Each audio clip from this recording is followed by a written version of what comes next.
वास्तु के अनुसार अगर आपका किचन ईस्ट डायरेक्शन में है, ये अलाउड तो है बट एवरेज रिजल्ट देता है।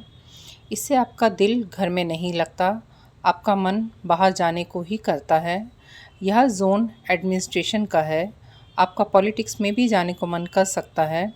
बिना काम की बातों में आप समय व्यर्थ करेंगे।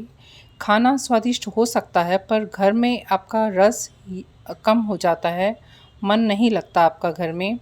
आप किसी के लिए अच्छा करना चाहें पर आपको बुराई ही मिलती है।